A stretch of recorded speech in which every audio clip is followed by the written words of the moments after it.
எல்லாரும் நல்லா இருக்கீங்களா? ரெசிபி வீடியோ டிலே ஆனதுக்கு ரொம்ப சாரிங்க. நீங்கள் எல்லாரும் கேட்டுட்டு இருந்த அரைச்ச பாவக்காய் குழம்பு எப்படி பண்ணுறதுன்னு பார்க்கலாமாங்க. ஒரு கடாயில் கொஞ்சமாக எண்ணெய் ஊற்றி வர கொத்தமல்லி, மிளகு, சீரகம், அதுக்கப்புறம் இதில் கடலைப்பருப்பு நிறையா சேர்த்துக்கணுங்க. தேங்காய் நான் சேர்த்த போகிறதில்ல, அதனால குழம்பு திக்காகணும் இல்லைங்க, அதுக்கு. அப்புறம் கொஞ்சம் கசகசா, இது கூட வரமிளகாயும் உங்கள் காரத்துக்கு ஏற்ப நீங்கள் சேர்த்துக்கலாங்க. இதோட மெஷர்மெண்ட்ஸ் டிஸ்கிரிப்ஷனில் கொடுக்குறேன், செக் பண்ணி பாருங்கள். ஒரு 2 பெரிய சைஸ் வெங்காயத்தில் கொஞ்சமாக எடுத்து வச்சுட்டு மீதியை சேர்த்து வதக்கிக்கலாங்க. நல்லா வெங்காயம் வதங்கினதுக்கப்புறமா 2 பெரிய சைஸ் தக்காளியில் கொஞ்சமாக தக்காளி எடுத்து வச்சுக்கலாங்க. இதெல்லாம் குழம்பு வதக்கிறதுக்காக. அந்த தக்காளி சேர்த்துட்டு அதில் கொஞ்சம் உப்பு, மஞ்சள் தூள், பெருங்காயத்தூள், ஏன்னா பருப்பு நிறையா சேர்த்துறோம் இல்லைங்க, அதனால் பெருங்காயத்தூள் கொஞ்சம் சேர்த்து அதை நல்லா வதக்கிட்டுங்க. தக்காளி மசிஞ்சதும் அதை எடுத்து ஆற வச்சிடலாம். இப்போ அதே பேனில் பார்த்திங்கன்னா கொஞ்சமாக இல்லைங்க, நிறையா எண்ணெய் ஊற்றணும். ஏன்னா பாவக்காய் வதங்கணும் நல்லா.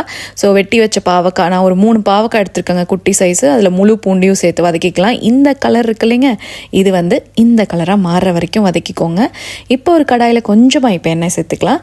இதில் கொஞ்சம் சீரகம், அந்த மீதி எடுத்து வச்சோம் இல்லைங்க வெங்காயம், அதையும் சேர்த்து வெங்காயம் வதங்கினதுக்கப்புறமா மீதி எடுத்து வச்ச தக்காளியும் சேர்த்துக்கலாம். நான் ஒரே ஒரு வரமிளகாயும் இப்போ வதக்கிறப்ப சேர்த்துக்கிட்டேங்க.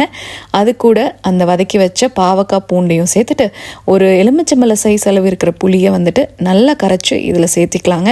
இந்த புளி தண்ணியில் அந்த பாவக்காய் கொஞ்சம் நேரம் இருக்கட்டும். நல்லா கொதி வந்ததுக்கப்புறமா நம்ம ஆற வச்சோல்லைங்க, அது இந்த மாதிரி மைய அரைச்சி எடுத்துக்கோங்க.